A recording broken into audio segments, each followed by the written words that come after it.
NDC was up in Ombasho Mudiasi. Omutu rope. And you always your more well and oh, that's any what would you want no bend? That's that destruction company. What would destroy no one baby. It's a they say. Uba every day. Upa was about our cabby. No, it's what I don't know how woman life for moment. No pump if you are no buyer. It's destruction. And I am a kicker. That's how destruction saying. Say you destroy a bank. NDC 24-hour market. You destroy market. AC market. You will be that. In your NDC. Inche. Ya market we a piano November 2024. Yanko 4 year juma wom. Na ya bubu market no. See a baby see market. Na one kasa one pan all the right place. More than one. Oh, na say kwa baby almost woman kwatrano. I almost about a distance and ya a new 100 and new 200 meters. I don't know maintain anyway. Now person your modern market or whatever you call it. Modern. And you know, I know they are putting your father Juma. We are the other. A modern police post a woman near dinner. And I think I would Dubai number also Mukotra. Dubai for Kraka market in once. As I'm market, maybe I will call the Modru. But I make a your market when our Becas market. Yo market. Our far. Women custom name, I didn't want to say. Is it that Abania how another? There be any Pacroca, their son is as only motion. And I made the head and a hammer. Me opekro mubu de wo gana ha nyina wo mu media me mfa ho obi amfa ne ho wagene ne say ade na wo ye no wa nwene ho ay afterthought and this our free be 24-hour economy secretariat the 24-hour economy market secretariat is onim secretariat nim na wan kasa asem we what bi da enti sika no ye de ama secretariat no so mu mfa nye 24-hour nema no omu de ye den ye twa budget ama omu it's a budget. One can say refer. Let's just see Kyei the 24-hour secretariat. It's almost the only sick and almost the other. And at the bench say no more. I will move here at the 24-hour number. Be bien well friend 24-hour. You fake. Oh, but one can so publishes about 30. I mean, refer to the document. Filling stations are a year Juma 24 hours. And come on say. Tell me, Obia the Bibia baby wa afterthought. Obia of the whole from the NDC. Says I got done a 24-hour explanation. Or they go explain to you. Almost say 12 oil marketing companies. Is your more offer round the clock, which is 24 hours service across 268 filling stations nationwide. Or more 33 manufacturers are. Omo nyina so no omo a multi-shift operation as part of the program. And you can say what is it operation no there? Said I want a friend saying shift. What's that? As they say obi e hanti ka bia momo. Ba me no ya adwene say obeka bia momo. Point ne say there's nothing like 24-hour economy. Obi obeka bia ye fake. Everything that no better haka to say. Waiting for the 24-hour economy no is just like waiting for a ship at the airport. They said the OT airport and a ship. Ma. Ubenya 5,000 years ago. There is no ship going to arrive at the airport. Until Anya Juma. Me say, Mami repeat it with ma. Me say, yes. Waiting for the 24-hour economy no, a policy no. It's just like waiting for a ship at the airport. Ubetra what me we say. Which was what you. She knew why a friend 24-hour economy. But it is policy coming. It is coming. Coming from where? Coming from where? I say we are coming. Person me respond. One we are na makoka bibia yenka. Begba be catch them say filling stations. Yet 24-hour economy. What does it make sense? Nyansa power. Nyansa ni filling station yet 24 hours. What prayer woni nkoda ne ko gina wa wo mu kasa no. What filling station wo mu? Can you question me? That's what we almost kind the economy. And you cannot say see and was say 133 one job 3 people 3 shifts obi abedi di peche what I say na some media fi ko tena mu studio onua yi ye no ka che mu o say ya titi be kwa nopa Captain Smart be kwa wia na ono so akwa nwumre enti kola na o mu Ghana ha o mu di o mu adwene ma wo nyina no o mu nyina adwene ne say o ye be ye adwuma no adwuma baako nipa miensa baako kwa anopa baako kwa awia baako kwa nwumre enti e fa na filling station wom filling station asem bi anka me pa cho filling station asem na do ka so be free SHS oba ye no o ye daycare center say daycare center so ye school free senior high school no and senior high school no kai senior high school enti oba ye no na ko oba be ye free daycare center eno no ka be ka so ya de so no so ye school eno no wanye economy wanye free senior but we say no but we dey omo nyina ka economy no that's my point when we catch us we ye campaign was saying ada na wo so ne ma bi so sa what say 133 me pa cho mo boys ma me na me won to me ena o dey to see 24-hour economy 133 obi abedidi peche dan kora no so dey agit wo dem ho obi abedidi peche what is ning na wo ho etu akwoye we say na akobu aka osimu a afi na abubu nkrofo dan gudi sister hwe dan yan abubu asokore mampon hwe wo dey wan kasa pa afo agine kotoso na ebusa say market has for 36 a bank etimi aye adwuma for 36 good years bank no basically no mo support e ma no wo mo ye traders adwadifo no ne ade na wako bubu bank na gu semi kosi market na ka wanka nya ade anka ya ade pa anka opeso ye bibi papa mo gidi ma percent ka obetimi anya portion bi dia ma bank no na ka ho asa wusi no na wo mo nso so bomodi ahwe market woman no mbabo wo mo ne ade women's bank ni ade kura no ye betimi discount ma sa bank no so why adwuma wo 36 years dia man bank no ye ma obi x amount 100 million we from ma no conditions wo hu ni na why direction no dia ma wo mu aso ase say wo pesa women's bank is kan bibia no wo betimi akọ rural bank we say wo kwa nhye wo hu ni no ma ya ma wo bubu bank wo bubu nkofo adan that's our destruction company they say they are destruction kwa omu distress na e promote yo eti over na tame na opese oka eti me de meka no se enya de a omu dwene ho enya de omu dwene ho wo be ka explanation ba ko bi e ba Akwasi budon ye de jata be ko kogu ba bi ni awo mu pane na yakope helicopter na de adura koma sebo no e de basa akrante e wo kwa mu etimi to akrante wa chefo be ko akodidi ye be basa unya NDC for 10 e be tra dem ha obia with different explanation. The issue of your friend said the issue of filling station, the money from and come home and a company's baying. Was saying come companies no 33 manufacturers. What they are telling 33 companies baying. Companies baying. Catch me, Sajon. Bobo companies no mame. And any BBN ho non-existent. And from 33 what did I make say? BBN ho. As I said, Dan make I say me share where you be. My friend is saying, me share interview be when you am working here. I say yeah. Na I will not interview. And I will be saying the why for and also be categorized in the three. Me ba. And also project or better your legacy project. I 58. No I am 23. Ultimate about 23 no. Na person will follow up question no.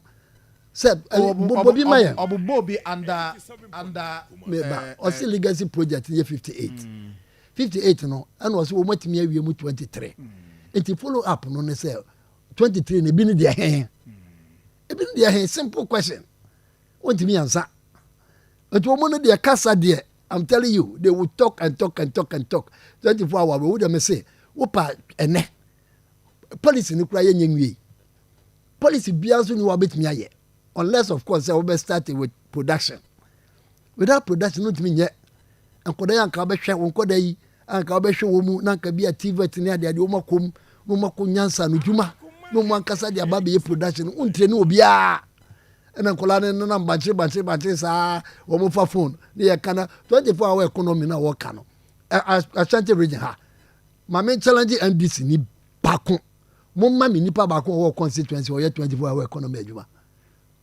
Seme. Sajon. Seme. Ya pass oyama. E fan say. Ima. Ima de say no the sin say accident bi asi kwan Konongo area ho ba bi. Ama wa be ka chiri. Kwana ko nye bypass ima ya 33% pe. Obi aye adwuma 70%. ka 33 munye bypass yi keke na nkenne no asem bia ni wachire din wotu na na manchi na kasa se pa ye anything want me na make se baby ya dredia ye hia explanation bi wo adwuma na e ka ba ye no abeka me ye sure pa say nka exercise na do pa na ka say o ka say obeye free education free SHS and obaye pa beka ni first year end second year 8 months me jidi say nka kroma nka jabeto ha opie no anko beti ase no mu busa akra say sika ye de beye wen kra no a wo ka say me ba Ghana me no be discuss no problem and this is where we are and NDC ni ubusa na 24-hour economy and odidi watem ubie wano ka bia no oh yes ana nega ayi obaya my friend say ya na me pese me credit wo mo wankasa mo sister station ba konkran o se obi a won ti ase no na nadwene no emu no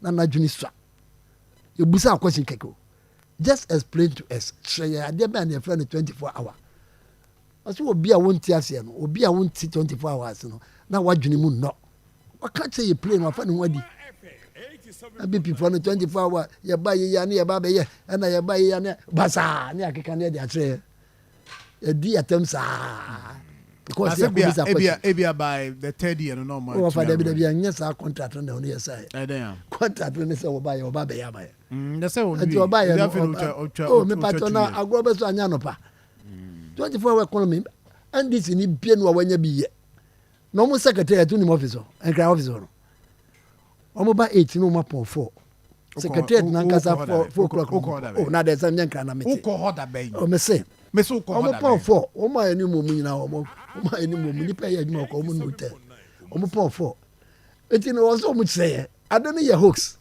adoni ya za enti o say kan by now no omo ba ba gia tumu say oh in fact azan ya be ya mu nti no mo fa nche na ye mfa plan foforo because bibie no ha eba bibie no at least enkene obi ka che o say the passport office 133 wo boa o anya amese 5 o'clock yan ko hoy anya no kre so mo baby omo ye anya no kre baby omo picture de anya no kre anya juma picture de mo ntimi twa na juma but omo wi production so to aso o na production de bi ntimi nya production asafo na ya printing yama asafo na je 12 na go for printing oh sir yes fine they say asafo printing press wa asafo nko a anaju no mu ye juma.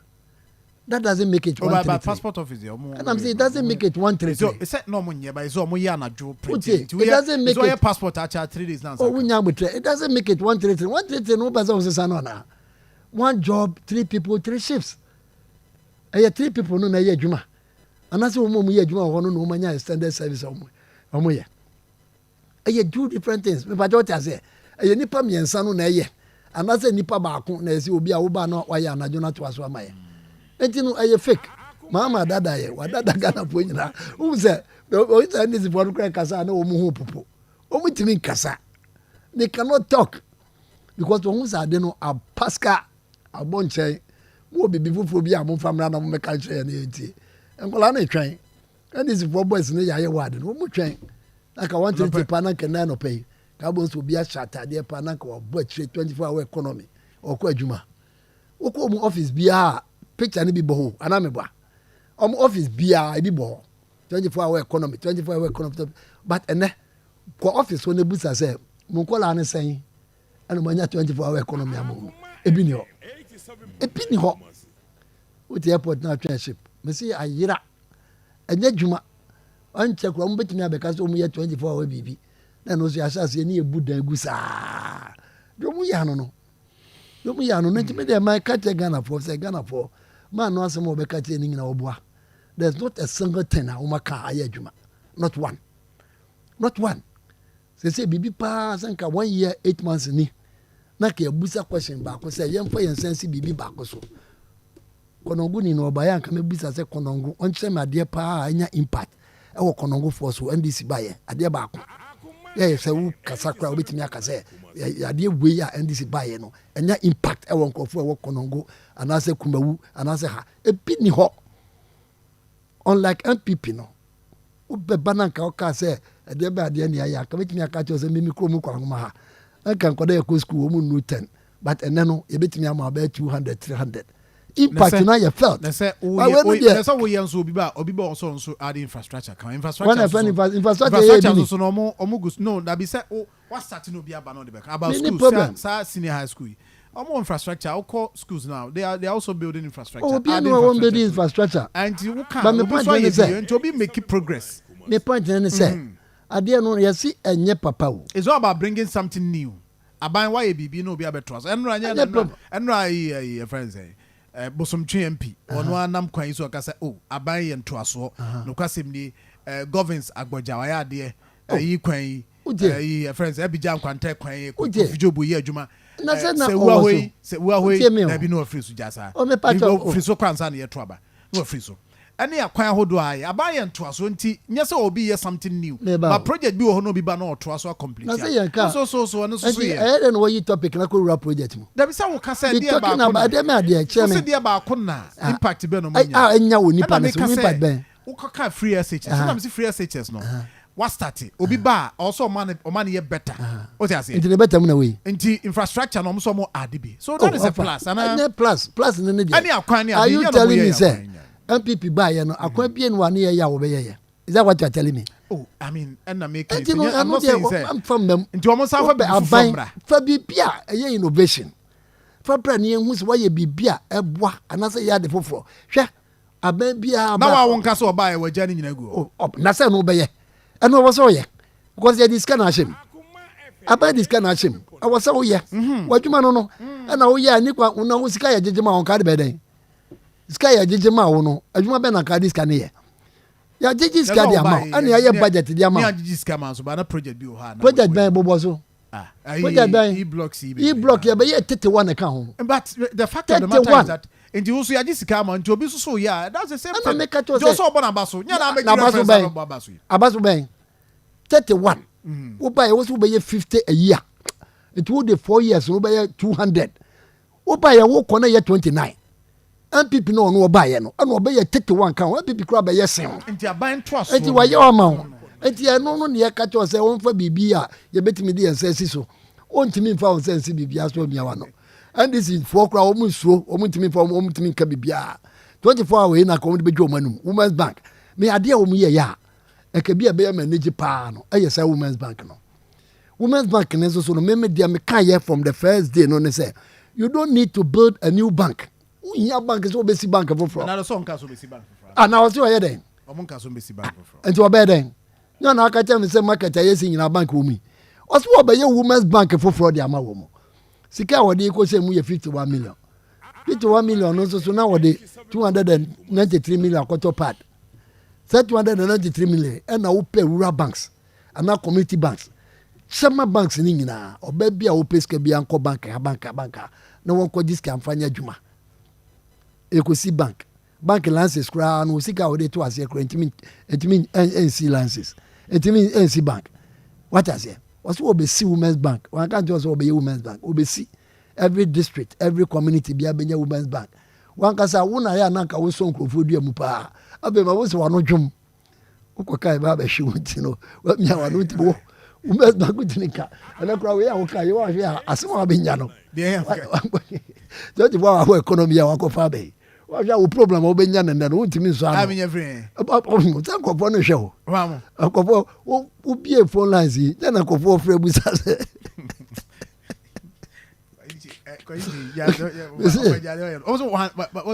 Mesi amani abehu no everyone and the opa we are no bie phone lines o mbe so oduam se wa ba be work 24 hour economy market 24 hour economy market secretariat say minim bibia wo obi be fra wo be ka say na de ba o see local government na ye na de ben it ye the 24 hour market na ye de ada na wo fanti local government market ada na wo fanti sa azankwa o akofo wo ni momo o azotwum eno mde nam town na wo ya na ebuaka omusim ye say ebuakam Women's Bank ebuakam 24 hour economy ebuakam yedebe odi abubo bi so galamse ebuakam galamse no kra de kon wa wonua afa inkum nom ne wo mo na eko ba so mo ye reclamation so fa jajaja nka Mama can say.